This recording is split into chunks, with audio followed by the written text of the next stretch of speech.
This podcast episode is produced by the Edtech podcast and supported by Salesforce.org. Salesforce.org is the social impact centre of Salesforce, focused on partnering with the global community of changemakers. They provide access to powerful technology that empowers changemakers to build a better world. Salesforce.org's Education Cloud gives higher education institutions a single shared view of students, alumni and staff in an integrated CRM platform to create personalised experiences at scale, transforming learner engagements into lifelong relationships.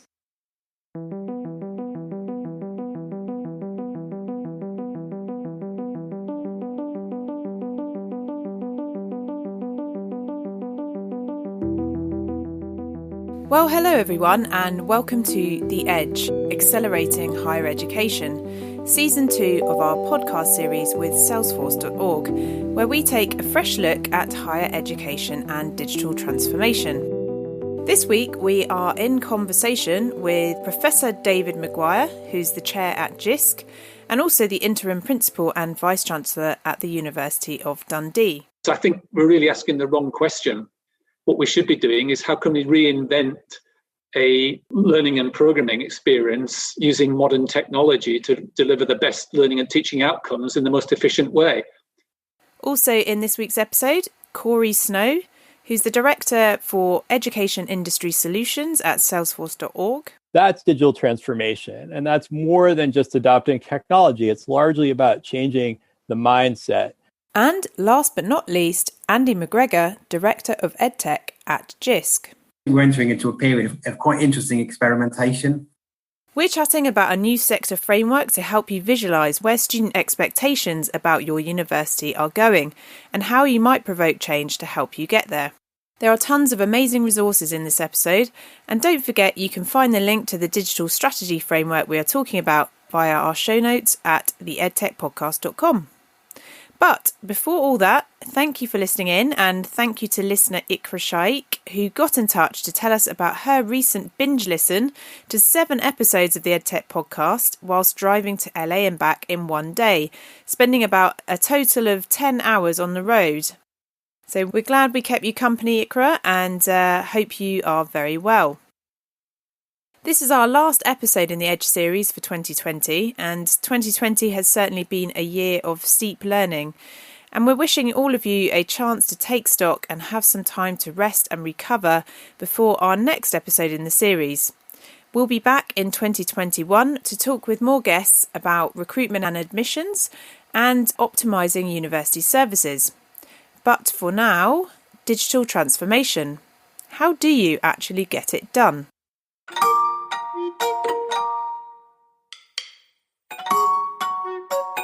Brilliant. So, absolutely delighted to be here with this next episode of The Edge, our podcast series on the Edtech podcast related to higher education. And today we're looking at digital transformation and in particular the digital strategy framework. So we're here to talk about some work that partners Jisc, Emerge Education and Salesforce.org have been doing around digital strategy in higher education. The work was started before the pandemic and led by David Maguire, who I'm delighted that we have here, who's interim principal and vice-chancellor at the University of Dundee, and Graham Galbraith, vice-chancellor at the University of Portsmouth. And so, as I mentioned, we have David with us today, along with other guests being Andy and Corey from Jisc and Salesforce.org, respectively. So what is the work that we're talking about? Well, it's a 2030 strategy framework for university leaders centred around 4 main themes. So we've got leadership, staff, business models, and investment. And for each theme, the goal has been to identify some of the questions that senior leaders can fruitfully ask themselves and their teams to identify some of the opportunities and gaps in their thinking about digital technology and its role in achieving their university's long-term strategic goals. And what I rather like about this framework is rather than provide some sort of ready-made answers, the team have looked instead at the implications of each question and suggested some resources, tools and techniques that can be used by each team to find their own answers. So we're going to spend the rest of this recording time hopefully finding out some of those provocative questions and providing as much useful insight as we can to you, the listeners. So to kick off, we've talked a little bit about what the framework is. I wondered if I might start by asking, what you found out when you were researching the framework, and if we think about those four main areas, so leadership, staff, business model, and investment. And perhaps, David, I could ask you to tackle the leadership one, if you don't mind. Of course.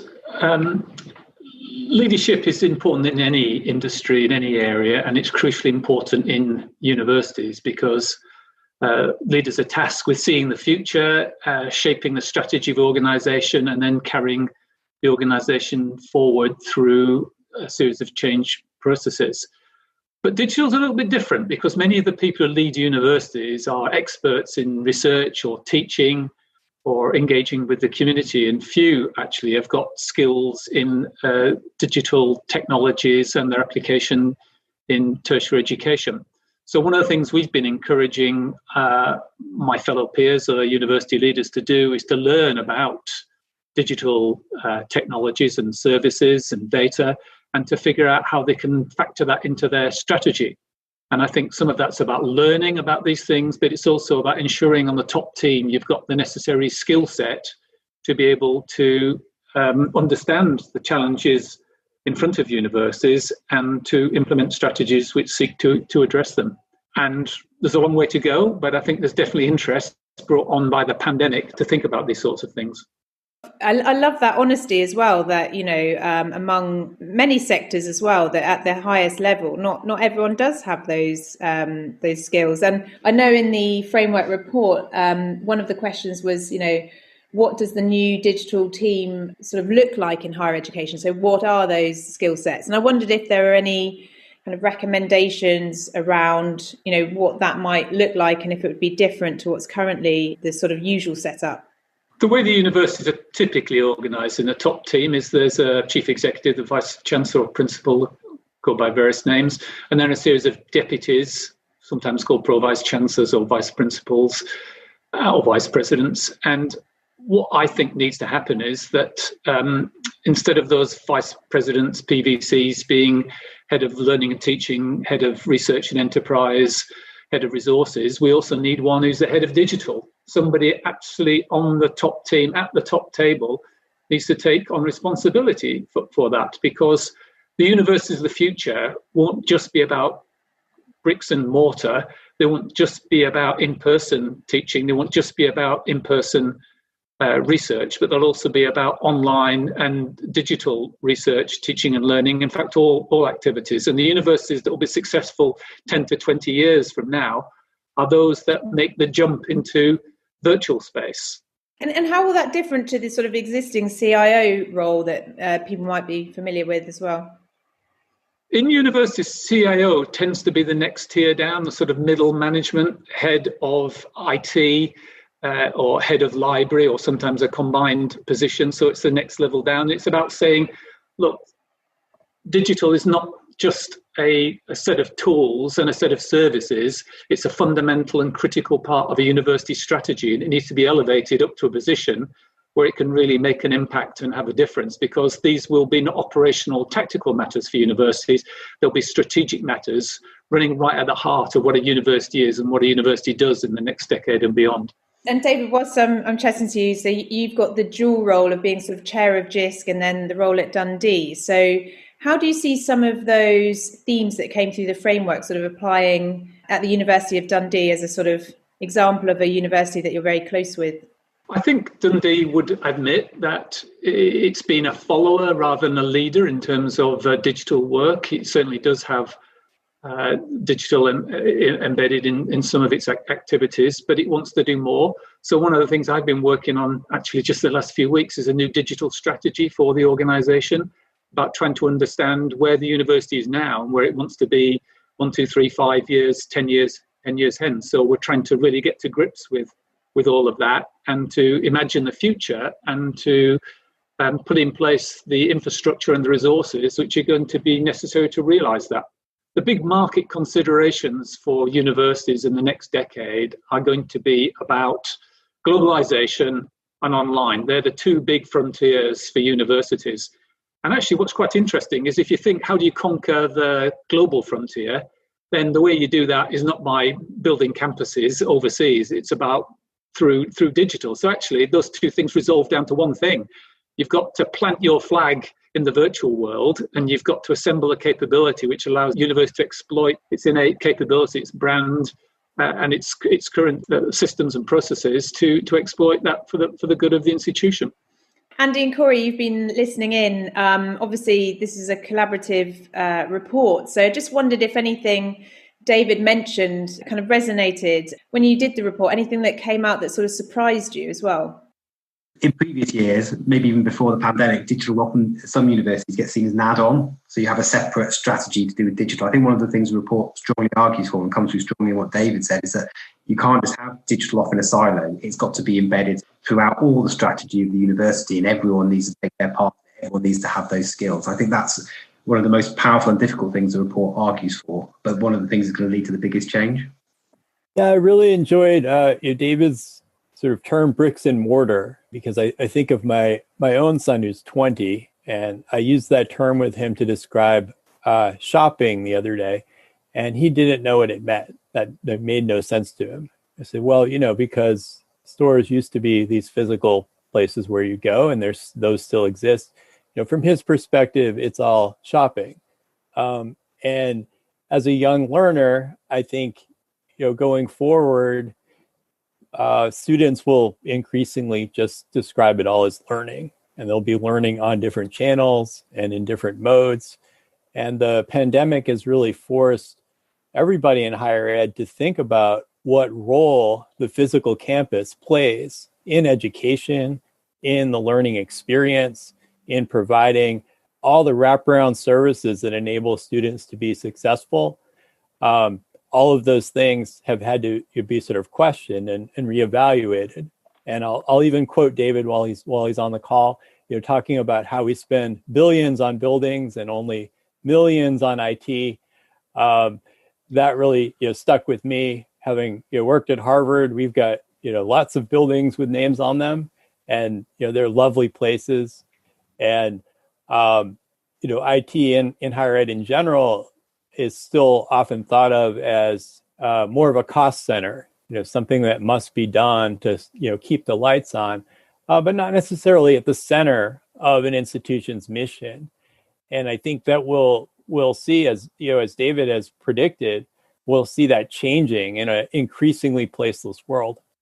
So, I mean, I guess in terms of the sort of provocative question approach of the framework, so how do universities move away from, that being the reality of two cost centers going head to head? And, how do people listening in, how do they actually action some of this stuff as well? It's tempting to pit in-person or physical campuses versus online and a virtual infrastructure. And I think that's the wrong way to do it. These things need to run next to each other. Few universities are going to sell their campus and move totally online.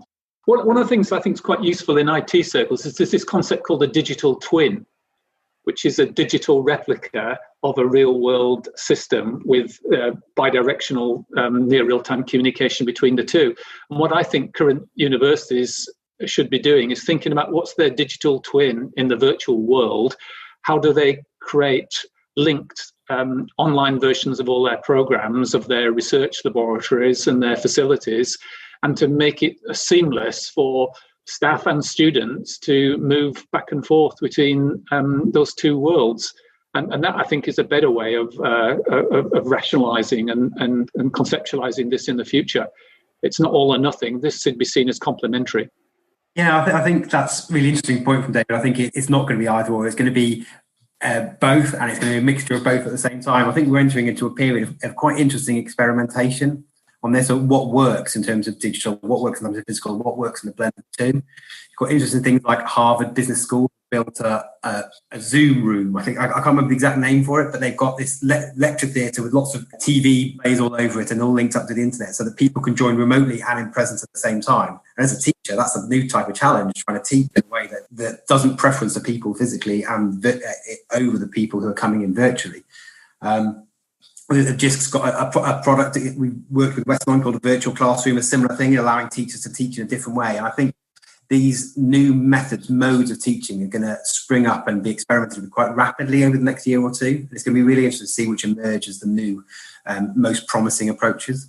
I think this is really interesting because you mentioned sort of what works and experimentation. And I think, there's been all the fantastic enabling capabilities of online and connecting and continuing learning. But there have been some quite challenging parts of that experimentation as well this year. So perhaps it's also about sort of ironing out some of the finer detail and culture around, actually what that means to learn online, whether that's privacy of a lecturer wanting to, do their face-to-face teaching online, but you happen to be in your bedroom, that's the only place you can do it. Or, if you're having an online exam and you need to move away from the screen and some of the difficulties around that.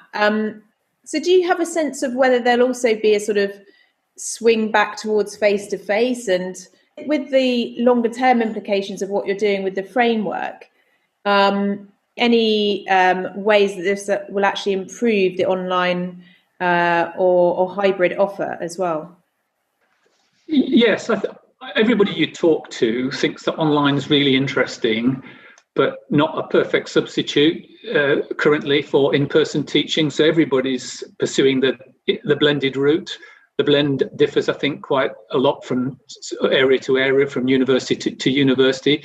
But to me, it's about getting the best elements of in-person, which is about that the interaction, being able to read the body language, to deal with questions quickly, to generate the enthusiasm and the support for students, but also to mirror that with the best elements of online.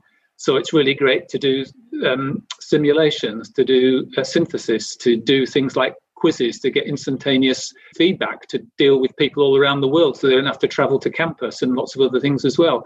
And I think the sweet spot is working out today for you, for your class, for your program. What's the best combination of those two things? Unfortunately, a lot of people have simply tried to automate their existing in-person lectures. So either by live broadcasting it using Zoom or Teams or whatever it is, Blackboard Collaborate. And not surprisingly, it's turned out to be not quite as good in all cases, because I think we're really asking the wrong question. What we should be doing is, how can we reinvent a learning and programming experience using modern technology to deliver the best learning and teaching outcomes in the most efficient way? And for me, that's about breaking it up into smaller bite-sized pieces, about using experts to record those. It's about using interactivity. It's about personalizing the learning. It's about making it much more interactive. And so it goes on. And that's where the agenda, I think, should be. And that's the sort of questions that people should be asking and the experiments they should be undertaking. And Corey, we were talking about this before, so for the benefit of any listeners, could you let us know the difference between digitization, digitalization, and digital transformation? It's like a haiku. Yes, absolutely. And some of the things that David was saying align really well with this, and something Andy said aligned really well with this. So, Andy mentioned at Harvard having these hybrid classrooms, and I happen to be on a front line of that. And that whole transformation, that was very different from the sort of COVID imposed, we must go online situation. That whole hybrid experience and those hybrid classrooms were designed from the ground up with that purpose in mind. That was it was significant investment. Every one of those classrooms needed an area for a whole new set of audio and visual equipment. There was a live cameraman in those booths that made it so that the folks who were participating virtually felt equally included to those who were in the physical classroom. And I put a lot of credit towards that whole vision to our dean of the extension school, Hunt Lambert, who's an inspirer of mine, who really saw the vision for that and a whole new way of learning and being more inclusive, going back to David's point, being more inclusive of our entire global learning community. So that was all done with a lot of purpose and a lot of care. But when we're talking about digitization, that's more about taking things that are in their analog form and putting them in a digital mode. So if we think about the early era of the internet, if your business goes online, it might be something like putting an ad up, on the page with an email address or something like that, or creating versions of paper forms in a digital way, or PDFs, which are really just printed versions in a digital mode. And then over time, we've moved more towards digitalization, which has been largely about using technology to automate processes, reduce friction, increase efficiency, which has been very productive for our society and our economy.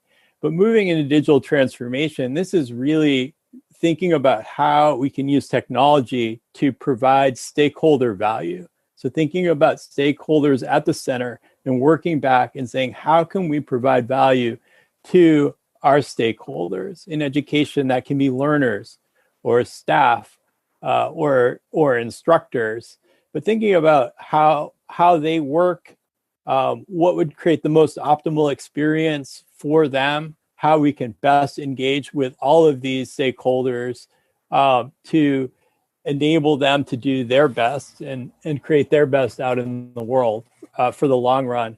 That's digital transformation. And that's more than just adopting technology. It's largely about changing the mindset, thinking about how digital is at the center of everything that we do. Technology is at the center of enabling this, but not at the center of the project. The stakeholder is at the center. How can we deploy technology to enable them? Thank you. We talked a little bit about leadership and staff at the beginning, just going back to your 4 main points in the framework. So thinking about business models and investment as well.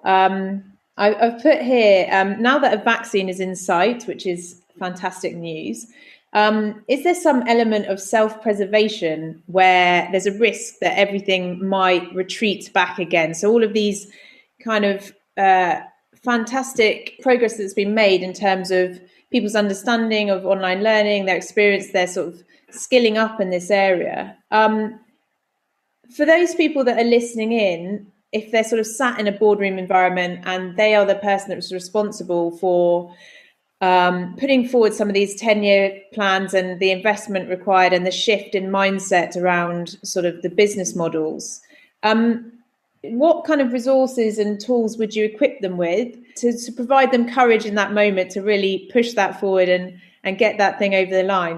Andy, do you want to jump in? So I think there are some people who will be very keen to revert back to normal the first time everyone's been vaccinated. But I think there will be people who also come through this experience with some positive elements of the way their learning's been run during this time. We've had, speaking to some students and some people in some universities, we've got anecdotal evidence that students quite like the personalisation aspect of some of the way the learning has been done online, in the way that they've been able to study at their own time and their own pace, in their own way.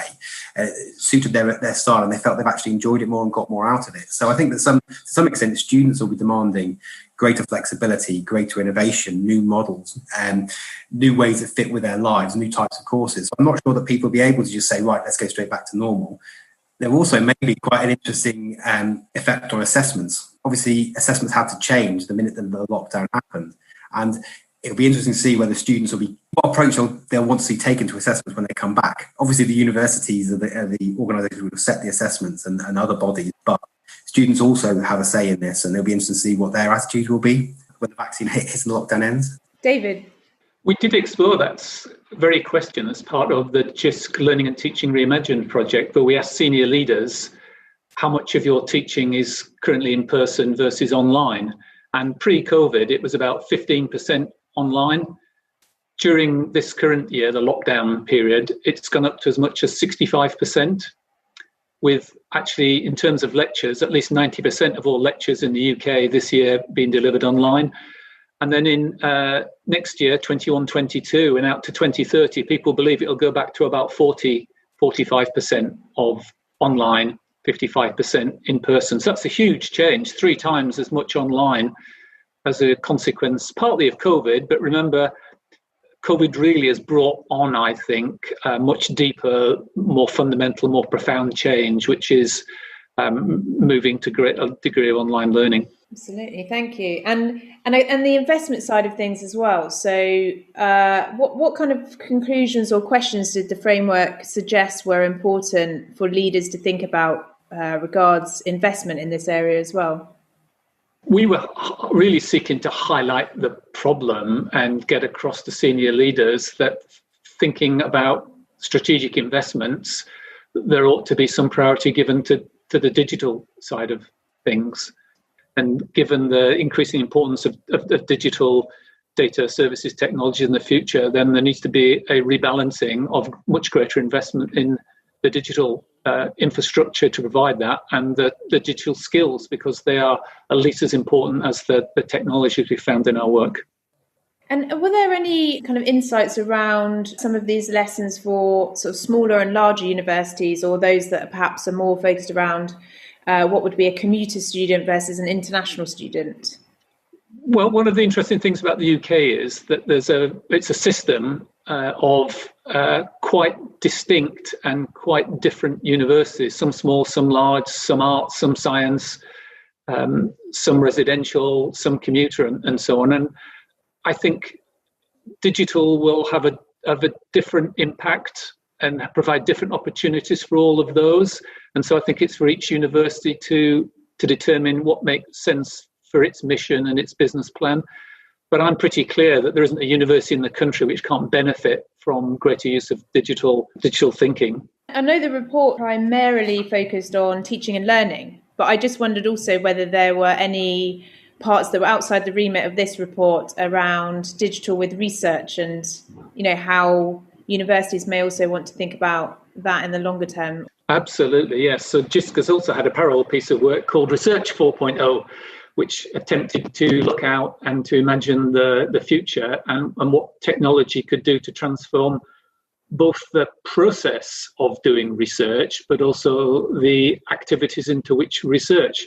And then, surprise, surprise, things like robotics and AI and deep learning were all seen to be really important, as were tools to support greater collaboration in interdisciplinary research of distributed researchers, recognizing that you need to bring large teams together to try and resolve some of the most difficult and challenging problems that society faces. Andy?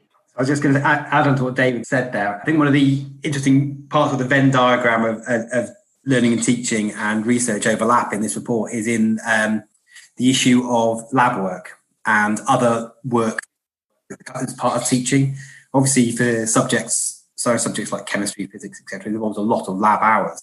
And that's something which has been incredibly hard, if not impossible, to replicate during the pandemic. And that obviously overlaps strongly with the way researchers go about their day-to-day work. And I think that's been one of the things which hasn't really, as far as I'm aware, been solved during the pandemic. And I think that's something that is an area where we perhaps need to look at for greater innovation, for seeing how we can address that issue, because I think we can't just leave it. We have to find ways, I think, to making some of those experiences virtual as well. Yeah, I know there's some fantastic tools out there for sort of lab simulation, but more of that, hopefully. Okay, so we've got a few minutes left. So I thought one thing that could be really interesting for people listening in is whether there were any sort of particular university case studies that were part of the input into this framework that you really enjoyed finding out about their work and what they were up to, and whether you'd like to share any of that. And if it isn't that, if there's any of the particular questions or tools and resources that you'd like to leave our listeners with as they mull over this and hopefully go and read the full framework as well. I can talk about some of the really interesting things that we uncovered. So I think it's fair to say that there are some tremendous innovations going on in learning and teaching research across universities. Not always necessarily what you might associate with the big names and the big players. There's a lot of innovation going on throughout the sector. So Northampton University, for example, has got active blended learning on its new campus. It underpins 100% of its learning and teaching. Got some new and novel ways of delivering that, whether it's police people training for apprentices or in classes in engineering and maths. Or we got some great stuff from Brighton and the Sussex Medical School on streaming operations and providing anatomy classes to people across the internet. Some interesting things in Imperial College in their master's program, a really intriguing platform for delivering wholly online MBAs. And they're doing some good work, I think, in terms of building 3D simulations and using VR and AR to look at engineering labs as well. We had Alejandro from University of Northampton on the podcast before, so I'll definitely throw that episode in our show notes because it's a good listen to hear what they're up to there as well. Yeah, so David's covered nicely the examples of interesting practice that was uncovered. I think in terms of other resources that people listening to this podcast might be interested in once they've read through this long-term strategy framework. On the Jisc Learning and Teaching Reimagined site, there's also a set of visions for 2030, and it might be interesting to go through and read some of those. They've been written by a variety of people. David's written a really interesting one. Jisc have written a few, and there's a few been written by startups and various experts in the sector. And it's worthwhile going to look at there, see what people think might happen by 2030 to accompany those questions. And one other thing worth a mention, I think, is there's a vision development toolkit was released alongside this long-term strategy framework, which includes lots of practical exercises you might want to do in developing your strategy, imagining the future, getting people on board with your strategy. And it may be, if you want to take the plunge and really go through this digital transformation route that Corey was talking about, maybe some of those techniques may be helpful. I love those visions, and I look forward to recording a podcast in 2031 when we can look back and go, which ones are right? I mean, out of any of those, can you remember any of those sort of potential scenarios that people had jotted down? I wrote one about the HighFlex Plus University, which is shamefully stolen from Arizona State University and Southern New Hampshire University's practice, which is about taking the same course material and delivering it in a variety of different ways. So whether you use the same course material, you can deliver it online, you can deliver it face-to-face, or you can deliver it in some kind of hybrid work and learning environment. There's an interesting one about I can't remember the name for it now, something like phenom learning, which is about learning while doing. So rather than learning a particular subject, you learn by taking on a project and you learn about all different subjects taken that way. There's a really good one written by someone from the Open University, which talks about the Higher Education Reform Act, the imagined Higher Education Reform Act, and how that changes the university and leads to the breakdown of the 3-year degree. There's a lot of different various approaches on there, really worth a scan. They're only short, but they're worth a read through. That's fantastic. Yeah, I got a bit addicted to Arizona State University's virtual campus updates on their campus reopening, which shows how sad I am, really. And I listened to a podcast recently on Rousseau on education, and he even then was talking about learning by doing. And then Corey, do you have something to add in as well? Well, I was excited about what David said earlier about virtual reality, augmented reality. I think that when COVID hit and everybody was sort of forced to virtualize learning, wet labs and project-based learning really, lit up as the gap, the thing that was very difficult to virtualize because we didn't really have the technology on hand to enable that to happen. So there are definitely institutions that have a very project learning centric model. My son attends one, very incredibly difficult to replace the robotics laboratory, right, in a virtual setting. But I think the technology actually does exist. It just has not really been applied. So if we think about where augmented and virtual reality has gone in terms of enabling amazing video games and things like that. I don't play video games, but I've seen what's possible here. If we could create learning experiences that were more along those lines and enabling virtual hands-on capabilities, I think one of the things that we'll look back on is that the COVID era really brought augmented and virtual reality out of the laboratory. There is sort of millions of dollars in investment flowing into this technology now. And, really went from why should I use this to, oh, wow, we really do need this. That I hope will unlock the potential for that technology to really change the world and enable, a whole new model, maybe the way that Andy was going towards, of sort of ambient and continuous learning across what will be a much longer, learning life cycle. I think we could probably, expect with a 100-year life, we'll need more of a sort of 60-year curriculum, right? It won't just be about educating 18 to 24-year-olds. If we need to enable folks to have digital skills, those have a very short lifespan compared to the skills that we're used to acquiring. So, in a reimagined learning mode, we'll probably have learning across longer life cycles, continuous ambient learning, so sort of lower barriers to entry to get into the learning that individuals need to enable their careers across a longer life cycle.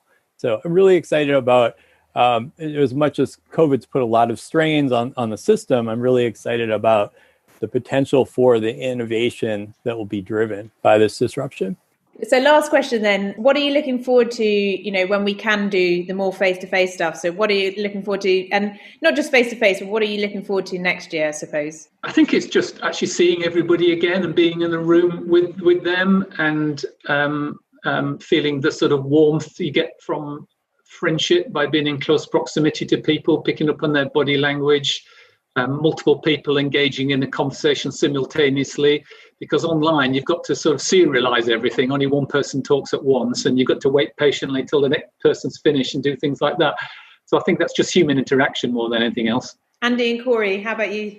My day job, I'm a product manager, so we're always coming up with new ideas and so on. And I'm sure this will resonate with any other product managers listening, but I haven't touched a Post-it note. I'm looking back to getting in an office and sticking Post-it notes in the morning. I'll send you some in the post if you like. You can post the Post-it notes. And Corey, how about yourself? I'm really looking forward to going back to whiteboards. I like a whiteboard. Technology is fantastic, but the ability to have a group of folks together in the same space, collaborating on ideas with sticky notes and whiteboards, often does change the world. So, I look forward to a more digital future, and I think being forced into it in some ways makes us really reflect back and appreciate on those things that are best done in person and the value that the in-person experience is offering, where we never really had to think as much about that before.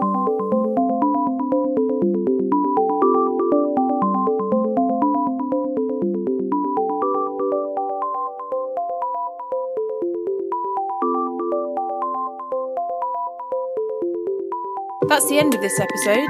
I do hope you enjoyed, and if you did, make sure you drop us a quick review or rating wherever you listen to your podcasts. The algorithms do love it, and the humans do too, I think. Thanks so much for listening in, and huge thank you to all of my guests and to Salesforce.org for supporting the series. You can also come back next time for a new episode on the subject of recruitment and admissions, which is sure to involve a lot of head scratching with a rapidly evolving and disparate assessment landscape wherever you happen to be listening in. For all the show notes, including resource and reading recommendations, go to theedtechpodcast.com, or you can continue the conversation online at Podcast Edtech and at Salesforce.org. Bye-bye.